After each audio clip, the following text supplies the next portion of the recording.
The autumn wind howled across Maine's Crystal Lake, sending ripples across its usually tranquil surface. Earl Peterson guided his truck down the familiar gravel path leading to his family's lakeside estate, his knuckles white against the steering wheel. His father's call about the vintage Chris Craft boat had been brief and uncharacteristically tense, something that set off warning bells in Earl's mind. Thomas Peterson had maintained that boat with religious dedication for 3 decades. "Dad, what's wrong with the boat?" Earl had asked over the phone. Thomas's voice had wavered. Just come quickly, son. Please." That hesitation, that tremor in his father's usually steady voice, it wasn't right. Earl had learned to trust his instincts during his years in special operations, and right now, every nerve ending screamed that something was terribly wrong. As he rounded the final bend in the driveway, the first red flag appeared. The property security cameras, which he had personally installed last spring, hung motionless. Their recording lights, which should have been blinking a steady red, were dark. Earl slowed the truck, scanning the property with practiced precision. His heart nearly stopped when he spotted his wife Courtney's black Mercedes parked behind his parents' car. She had told him she would be in Boston all week for a real estate conference. Earl had even helped her pack, listening to her enthusiastic chatter about networking opportunities and potential high-end property listings. "Just think, darling," she had said, kissing his cheek. "This could be our big break into luxury real estate." Now, her presence here on a Wednesday afternoon, when she should have been 2 states away, sent ice through his veins. Earl parked his truck. Concealed from view behind the old groundskeeper's shed, Earl advanced toward the house as his military instincts took command. Each footfall was measured, his breathing steady and restrained. The front door stood slightly ajar, with the afternoon sun casting its glow across a disorderly array of papers in the entryway. Family photographs lay overturned on the hardwood floor, their frames fractured and broken. Earl's hand moved instinctively toward a weapon that was absent, his combat reflexes surging to the forefront. From the direction of the boathouse, muffled voices reached his ears. Moving noiselessly across the lawn, Earl relied on years of tactical discipline to guide his steps. As he drew nearer, his wife's voice cut clearly through the crisp autumn air, cold, calculating, and utterly alien to the woman he believed he had married. "You had better clear your son's inheritance soon, so I can divorce him and claim a larger share." Courtney's words oozed with scorn. "After that, I'll retire wealthy, thanks to him. Don't you dare say anything to your son, or my lover will ensure you won't be around much longer." Earl positioned himself beside the boathouse window, his back pressed against the weathered wooden planks. Peering through the slats, he saw his mother Lynn's tear-streaked face, her typically immaculate silver hair in disarray. Thomas sat beside her, tenderly holding his right wrist, which was beginning to show discoloration and swelling. The sight of his father, a proud man who had built their construction company from nothing, now looking broken and defeated, sent waves of fury coursing through Earl's veins. Standing beside Courtney was a hulking figure Earl did not recognize, a muscular man adorned with crude prison tattoos that coiled up his neck. Later, Earl would come to know this man as Glenn Green, but in that moment, all he perceived was a menace to his family. The man's posture and the subtle protrusion beneath his jacket hinted that he was armed. What seized Earl's attention next made his blood run cold. Around Courtney's neck glimmered his mother's sapphire necklace, a Peterson family heirloom that had been passed down through 4 generations. Lynn had always cherished it as a symbol of their heritage and enduring bonds. She had worn that necklace at Earl's wedding, promising to give it to his future daughter one day. "The money's not enough," Courtney was saying, her manicured fingers toying with the stolen necklace. "Maybe I should take this, too. It's probably worth more than that pathetic boat your husband wastes so much time on." "That necklace belongs to my daughter." Lynn's voice shook with anger, despite her fear. Glenn stepped forward, his shadow falling across Lynn. "You don't have a daughter, old lady, just a son who married the wrong woman." His laugh was ugly, matching the cruel twist of his mouth. Thomas struggled to his feet. "You won't get away with this." Earl will what?" Courtney cut him off with a sneer. "Cry about it. Please. Your son's so blindly in love with me, he wouldn't believe you if you told him the sky was blue." She leaned closer to Thomas, her voice dropping to a threatening whisper. "Now, where are the rest of the documents?" Earl's hand slipped into his pocket, activating his phone's recording feature. With his other hand, he sent a prearranged SOS signal to his old military teammate, James Rollins, now a detective with the state police. Years of friendship had taught them to trust such signals without question. Through the window, Earl could see the boathouse table clearly now. Half-empty coffee cups scattered across its surface, a faint white residue visible around their rims. The wall safe, hidden behind a vintage boating poster, gaped open. Decades of family documents were spread across the floor like fallen leaves. "The transfer papers need both our signatures," Thomas was saying, his voice stronger now. "And I won't sign anything under duress." Glenn's response was immediate and violent. He grabbed Lynn's arm roughly, yanking her to her feet. "Your choice, old man. Sign the papers, or your wife takes a swim in the lake." That was the moment Earl's restraint snapped. No one threatened his family. No one. He burst through the boathouse door, his presence announcing his arrival. Like a thunderclap in the enclosed space, the command echoed. "Let her go now." The look of shock on Courtney's face would have been almost comical under different circumstances. Glenn reacted instantly, shoving Lynn aside and reaching for his concealed weapon. But Earl was already moving, his military training taking over. The fight was swift and brutal. Glenn possessed prison yard tactics and raw strength, but Earl had years of special operations training. As Glenn drew his weapon, Earl grabbed a hammer from his father's toolbox, using it to disarm the larger man. The gun went flying, skittering across the floor and under a workbench. Glenn charged like a bull, but Earl sidestepped, using the man's momentum against him. The impact sent Glenn crashing into the boat repair equipment, tools clattering around him like metallic rainfall. "Earl, baby, this isn't what it looks like." Courtney's composed facade cracked, fear creeping into her voice. "Your parents, they're confused. They've been—" "Shut up." Earl's voice was ice. "Just shut up." Courtney's fear transformed into something darker. "You have no idea who you're dealing with," she snarled. "The Castellano family will." The sound of police sirens cut through the air, growing closer by the second. Earl kept his eyes on Glenn, who was struggling to his feet, blood trickling from a cut above his eye. "Your parents deserve this," Courtney spat. "All their wealth wasted on that stupid boat, and their precious family name. We just helped ourselves to what should have been yours anyway." "The only thing I deserve," Earl replied calmly, "is watching you both go to prison." The wail of police sirens grew louder, but Glenn wasn't finished. With surprising speed, he produced something from his jacket, a military-grade smoke grenade. The action revealed his own service background, a detail that would later prove crucial to the investigation. "Now," Glenn shouted, pulling the pin. Thick smoke filled the boathouse within seconds. Earl heard his mother cough, his focus immediately shifting to her safety in the blinding haze. In the midst of the turmoil, Father's voice called out in confusion. Through the chaos, he caught a fleeting glimpse of Courtney and Glenn vanishing through a concealed passage behind the boathouse, one that opened directly into the dense expanse of the Maine woods. "Dad, get Mom out," Earl commanded, attempting to pursue the escapees, but the smoke had grown too thick. His priority had to be the safety of his family. By the time the smoke cleared, Detective Megan Ruiz was leading a team of officers onto the property. Earl found his parents on the lawn, where emergency medical technicians were examining Thomas's injured wrist. They had this planned, Earl told Detective Ruiz, his arm wrapped around his trembling mother. The escape route, the smoke grenade. This was no amateur operation. Ruiz nodded, taking careful notes. "We'll find them, Mr. Peterson. But right now, I need you to tell me everything you know about your wife." As Earl began to speak, more troubling details emerged. Courtney's true identity was Angela Martinez, a woman wanted in 3 states for elder fraud and marriage scams. Glenn's real name was Marcus Green, a dishonorably discharged Marine with documented ties to organized crime. The family's lawyer, Stephen Fry, arrived with suspicious haste, his BMW racing up the gravel drive before Earl had even placed a call.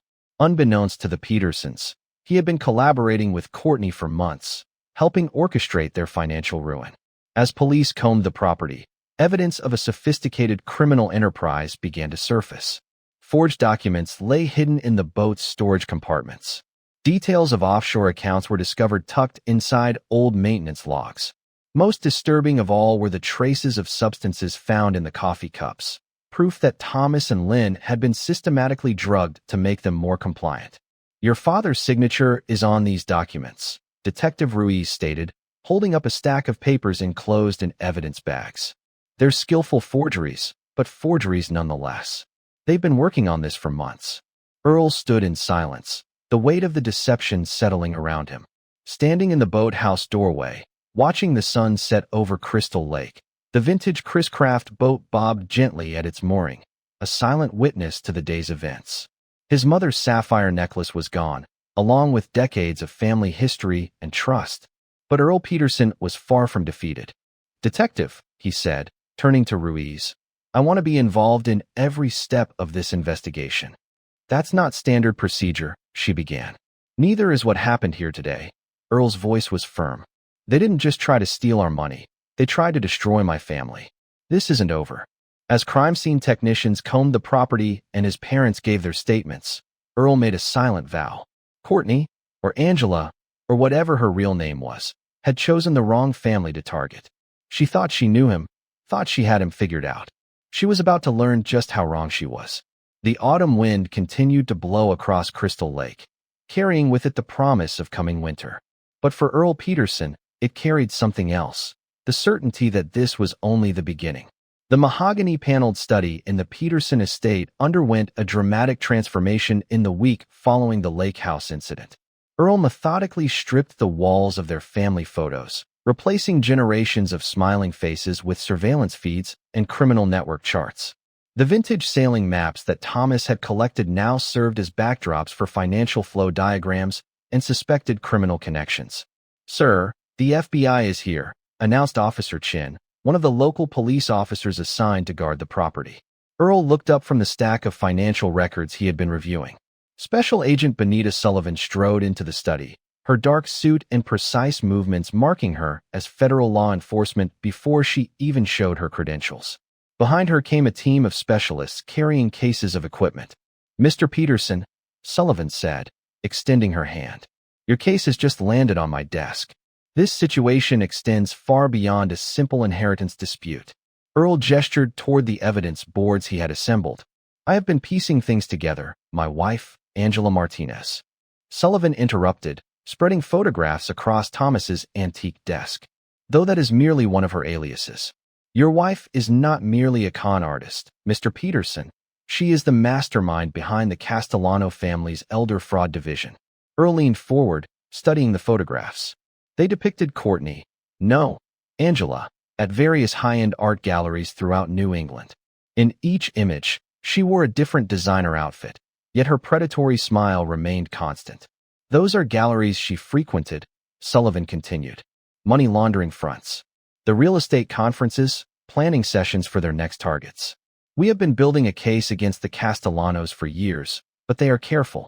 Your wife's mistake was becoming greedy with your family." A tall man in wire-rimmed glasses stepped forward, carrying a laptop. "Howard Spence, Forensic Accounting," he introduced himself. "We have been tracking financial patterns across the eastern seaboard. Each transaction, each art sale, leads back to the same network." Spence pulled up complex financial diagrams on his screen. "Observe these transfers, high-end art pieces moving between galleries in Boston, New York, and Miami. Perfect for laundering money. The Castellanos were engaged in small-time elder fraud before your wife demonstrated how to steal entire family legacies." Earl studied the patterns, his military training enabling him to identify the tactical elements in their financial strategy. "They move the money as though they are moving troops," he observed, "creating diversions and false trails." "Exactly," Sullivan nodded approvingly. "Your background may prove crucial in understanding their operation." At that moment, Detective Ruiz entered with fresh coffee for the team. "Your parents are settled at the mountain cabin," she reported to Earl. "Full security is in place." With meticulous attention to detail and place, Earl nodded, grateful for the update.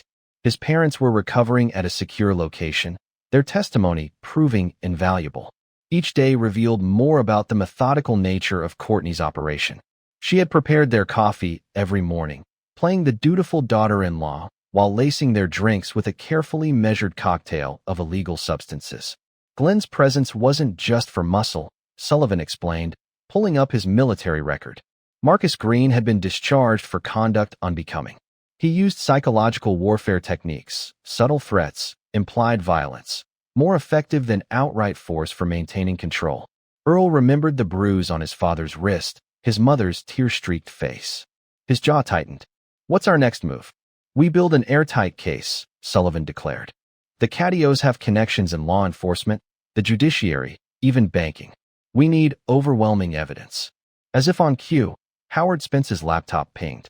Another transfer had just gone through. They're moving art pieces again, a Monet this time, valued at $2.3 million. Earl walked to the window, looking out at Crystal Lake. The vintage Chris Craft boat bobbed gently at its mooring, a reminder of everything his family had nearly lost. "They think they've won," he said quietly. "Let's prove them wrong." The arrival of Stephen Fry at FBI headquarters marked a turning point in the investigation. The family lawyer sat in an interrogation room, his expensive suit wrinkled, his usual confidence shattered. Faced with mounting evidence of his crimes, he began to crack. "Start from the beginning," Agent Sullivan commanded, while Earl watched through the one-way glass. "How did you get involved?" Frey's hands trembled as he reached for the water glass before him. "The Cadios approached me 2 years ago. Small favors at first, expediting some property transfers, backdating a few documents. The money was—" He swallowed hard. "The money was too good to resist." "And Angela Martinez?" Sullivan pressed. "When did she enter the picture?" "She found me," Fry admitted. "She knew about my work with the Ciosos and said she had bigger plans." He leaned forward, his voice dropping. "The Ciosos owned 6 retirement homes across 3 states. Courtney Angela, she'd identify wealthy targets, then create circumstances forcing them to move in. Once isolated, the families never stood a chance." Earl felt a hand on his shoulder. Travis Minor, his former team leader and now an FBI consultant, stood beside him. "You okay?" "I trusted him," Earl said quietly. "He handled my parents' estate planning for 20 years. Travis nodded grimly. "That's how they operate. They don't just steal money, they steal trust." Inside the interrogation room, Fry continued his confession. Judge Jeffrey Matthews was key. He approved all the fraudulent property transfers through his court. The bank managers, they're all in on it too. They facilitate the movement of stolen funds and take their cut.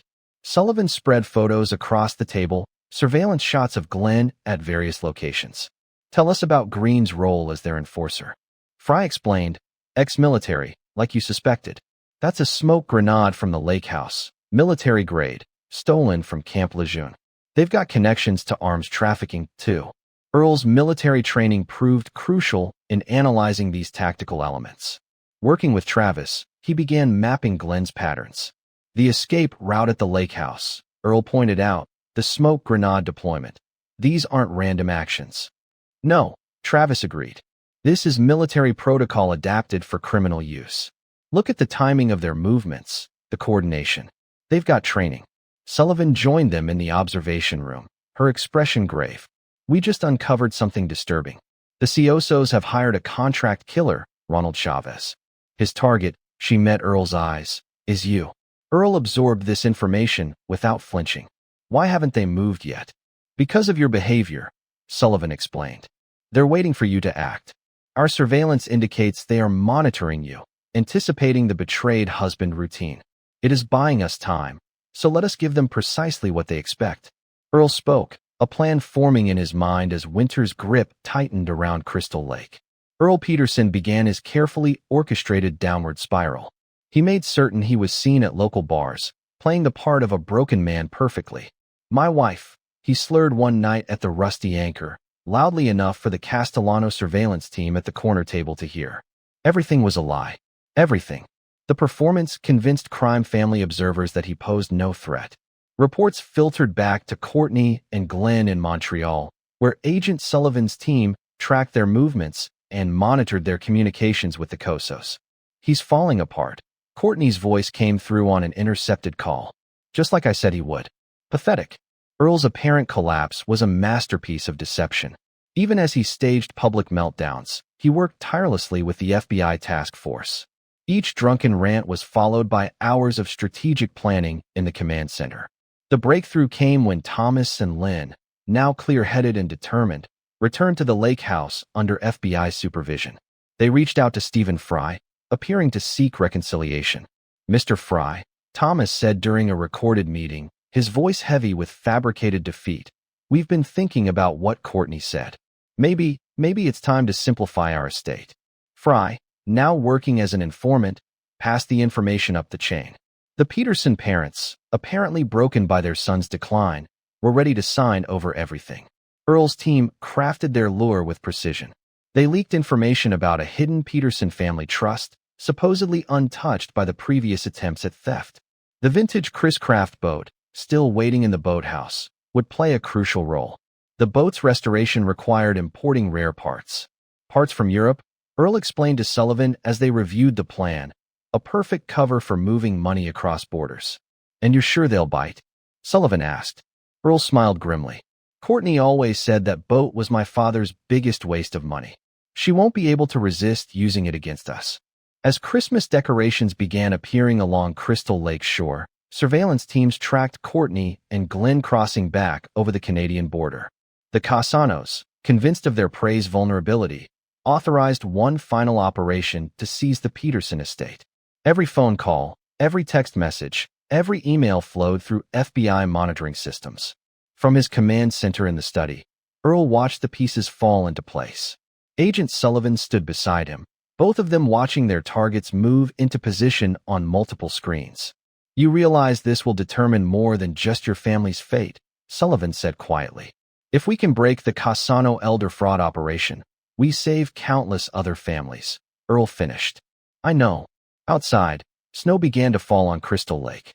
The vintage boat waited in its boathouse like a silent witness, ready to play its part in the coming storm. Earl Peterson, the man Courtney had dismissed as a lovesick fool, stood ready to spring the trap that would bring down an entire criminal empire. The final act was about to begin, and this time, Earl Peterson would be the one writing the ending.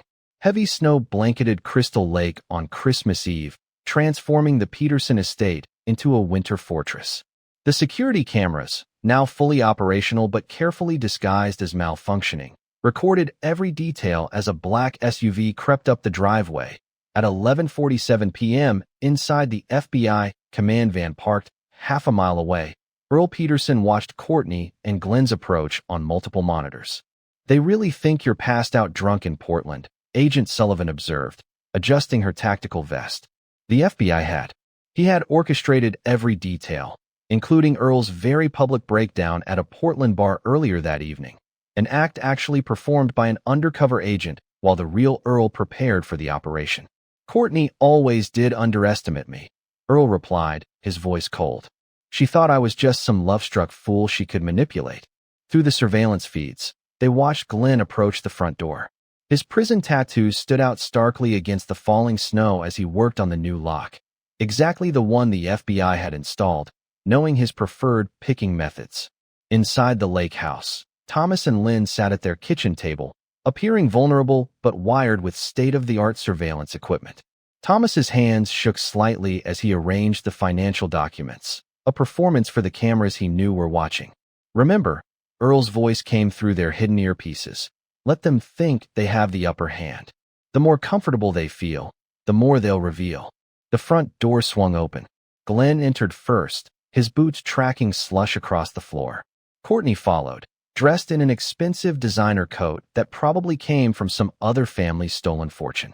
Her stiletto boots clicked against the hardwood as she surveyed the room with predatory satisfaction. "You should thank us," Courtney said, her smile cold as she regarded the elderly couple.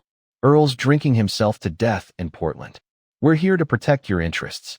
She nodded to Glenn, who produced a thick stack of documents from his jacket. Lynn flinched convincingly at Glenn's approach, not entirely an act, given their last encounter. We didn't expect anyone tonight," she stammered. "That's the point, isn't it?" Courtney laughed, helping herself to Thomas's prize scotch without asking. "The best gifts are always surprises. Consider this our Christmas present to you. We're going to help you clean up the mess your son made of everything." From the command van, Earl watched his former wife pour herself a drink as though she owned the place. Agent Sullivan touched his arm lightly. "She's getting comfortable. That's exactly what we want," she said. The tactical teams were already in position. One group waited in the vintage Chris-Craft boat, while others were concealed in the surrounding woods. Every room in the house had been wired for sound and video, creating an inescapable web of surveillance. Glenn prowled the room restlessly, his instincts clearly troubled by something he could not quite identify. "We should do this quick," he muttered to Courtney. "Something doesn't feel right." "Relax," Courtney snapped, settling into Thomas's favorite chair.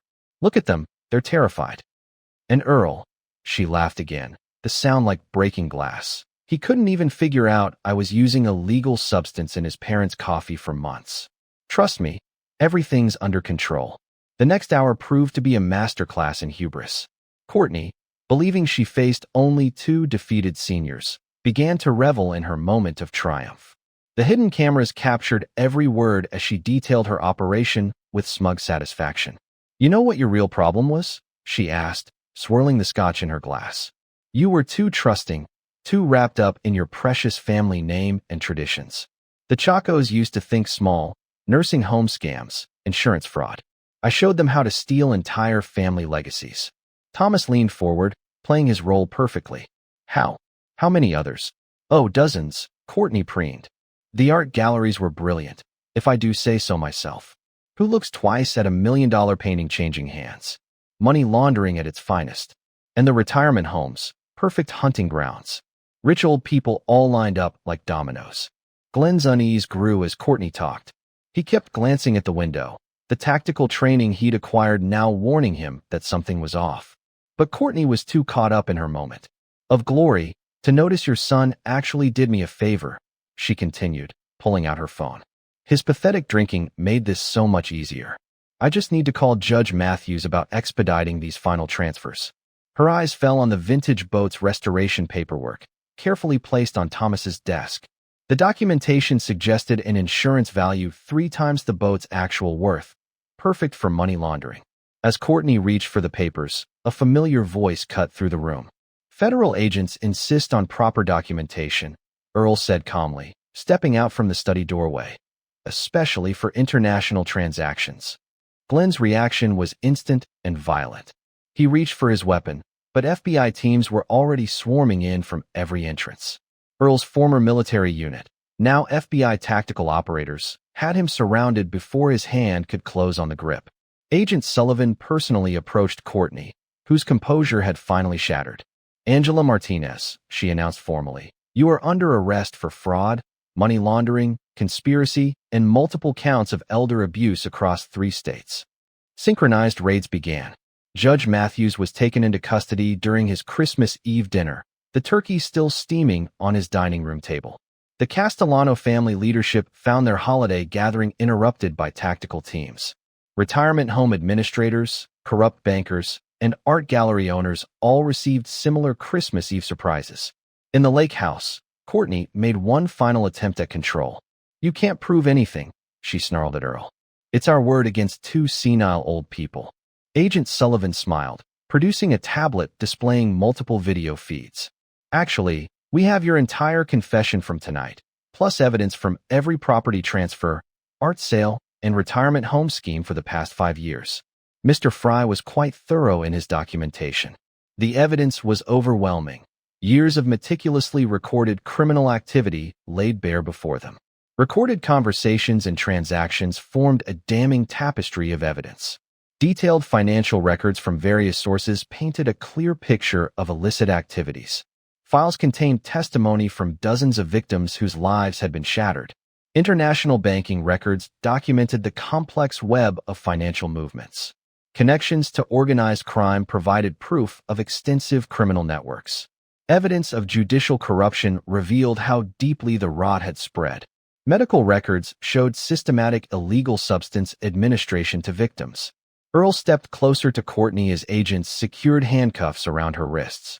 "You thought I was weak," he said quietly, his voice steady and composed. "You believed I would fall apart without you. But you never truly understood who I was at all. This isn't over." Courtney spat defiantly, though her voice betrayed her with an unmistakable tremor. "Actually," Earl replied with finality, "it is." The following Christmas season transformed Crystal Lake into a symbol of justice and healing. The Peterson estate hosted a gathering of families, all victims of the Castellano organization who had successfully reclaimed their stolen legacies.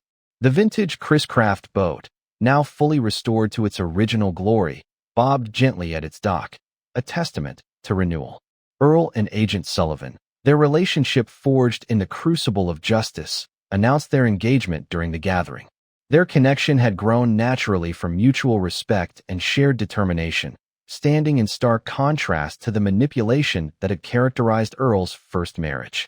Thomas and Lynn, having fully recovered from their ordeal, had established a foundation dedicated to protecting elderly citizens from financial exploitation. The family's construction business thrived under Earl's leadership, now specializing in advanced security systems for senior communities. In federal prison, Courtney began serving her 30-year sentence, her designer clothes exchanged for standard prison orange. Glenn's cooperation with authorities earned him a reduced sentence of 15 years in a separate correctional facility. The Castellano organization's leadership faced life terms without possibility of parole, while Judge Matthews wrote his memoirs from a minimum security compound. The Peterson family story became a catalyst for legal reform, leading to strengthened protections for elderly citizens and harsher penalties for inheritance fraud. The art galleries, once fronts for criminal activity, were transformed into legitimate businesses under new ownership, while the corrupted institutions faced comprehensive restructuring and oversight. In the realm of retirement homes, a new era of ethical management had been established. Earl had preserved the recordings from that fateful Christmas Eve not out of vindictiveness, but as a solemn reminder. The leather portfolio remained in his father's study, now housing documentation of their victory rather than their victimization. The lake house stood proudly against the harsh winter landscape, its security cameras gleaming and fully operational, safeguarding a family that had transformed victimization into triumph. On quiet evenings, Earl and Bonita Sullivan would take the Chris Craft out onto Crystal Lake, its restored engine purring softly as it glided across waters that had borne witness to both betrayal and redemption.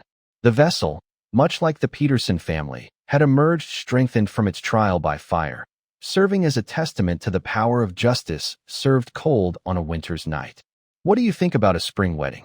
Bonita asked one evening as they watched the sunset from the boat's deck. By the lake, Earl smiled, contemplating everything these waters had witnessed. "Perfect," he said. "This place has seen enough darkness. It's time for some light." The vintage Chris Craft carried them back to shore, its wake spreading across Crystal Lake like ripples of justice, steady, unstoppable, and finally complete. Epilogue. 5 years later, the federal maximum security facility in Colorado stood stark against the mountainous backdrop as Earl Peterson walked through multiple security checkpoints. The passing years had transformed him. While his military bearing remained intact, success and vindication had imbued his stride with newfound confidence. "Prisoner 24601 is ready," the guard announced. Courtney Martinez, formerly known as Angela Martinez and Courtney Peterson, sat shackled to the interview table.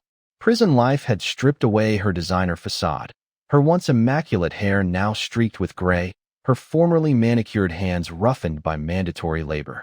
"Come to gloat?" she asked, though the old venom had drained from her voice. "No," Earl replied, setting down a thick folder. "I'm here because 3 more of your previous victims came forward. The FBI needs to." Courtney's shoulders slumped. Her empire had crumbled completely in the years since her arrest. Each month seemed to bring a new victim forward, each revelation extending her sentence. The initial 30-year term had grown to life without parole as evidence of more crimes emerged. "How's Glenn?" she asked, attempting sarcasm. "Still enjoying his deal?" Marcus Green committed suicide in his cell last year. Earl informed her dispassionately. His conscience finally caught up with him. Before he died, he provided evidence about 7 more families you targeted. Did you really think we wouldn't find them all eventually? The news of Glenn's death seemed to age Courtney another decade in moments. Her last ally was gone. The Castellano organization had disowned her, her illegal fortune was confiscated, and her web of lies had unraveled completely. Justice blooms back at Crystal Lake. The Peterson estate had become a symbol of resilience and redemption. The lakeside property now housed the Peterson Foundation for Elder Justice, a nationally recognized organization dedicated to preventing financial exploitation of seniors. Thomas and Lynn Peterson had transformed their trauma into purpose. Another group today? Earl asked his mother as he arrived home. Lynn, her silver hair now a crown of dignity, was arranging chairs in the converted boathouse conference room. Financial advisors from across New England, she confirmed. Your father is giving his presentation on spotting fraud indicators. 5 years later, and they still want to hear our story. The foundation had helped recover over $100 million in stolen assets for elderly victims nationwide. Thomas Peterson's experience had made him an expert at detecting financial exploitation schemes. His presentations to law enforcement and financial institutions had become legendary in the industry. The vintage Chris Craft Boats dock had become part of the foundation's logo, a symbol of preservation and renewal.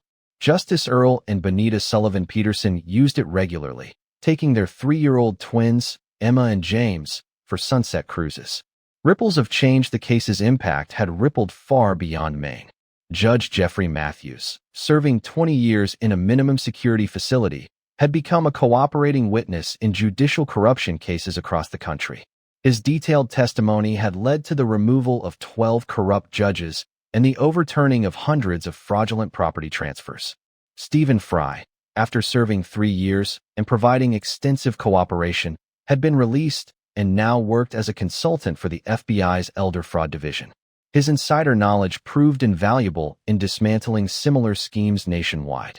The corrupted retirement homes had been completely reformed under new management, with the Peterson Foundation providing oversight. The art galleries, once fronts for money laundering, now operated legitimately, with several hosting exhibitions of art created by fraud survivors as therapy.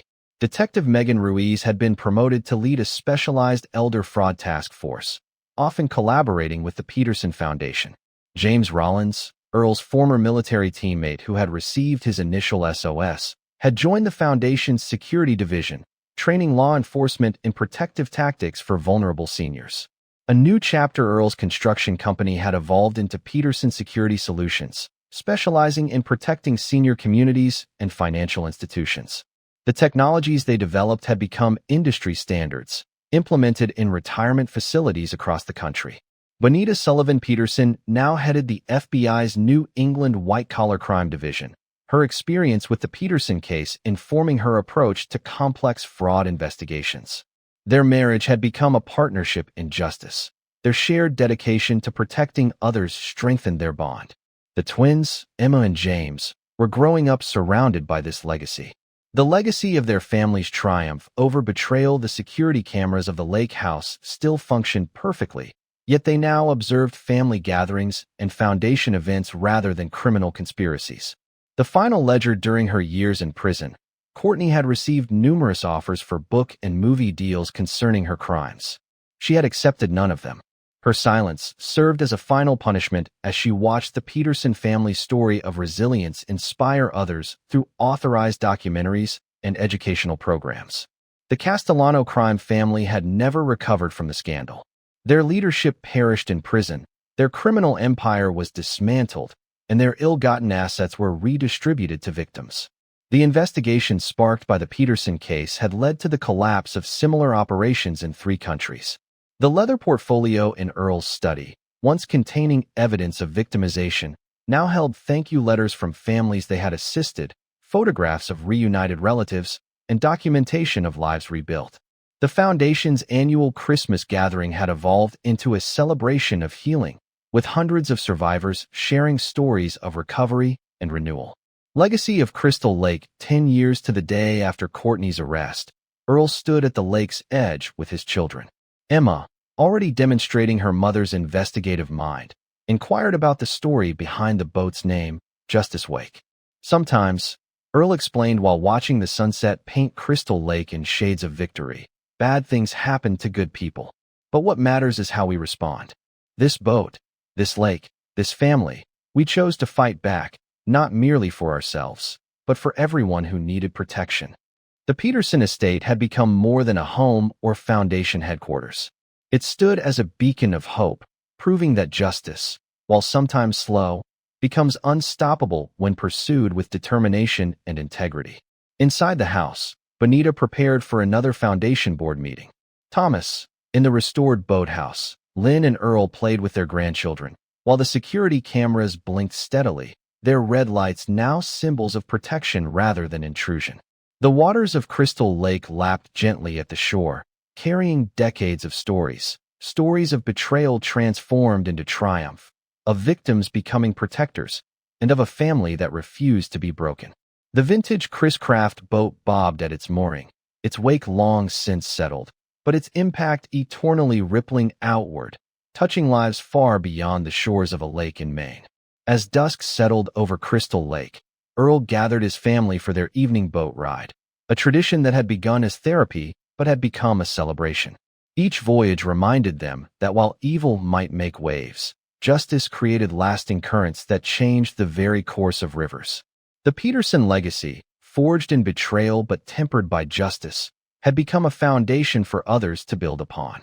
In the end, Courtney's attempt to destroy the family had instead created an indestructible force for good, proof that sometimes the greatest victories come from the battles we never chose to fight, but refused to lose.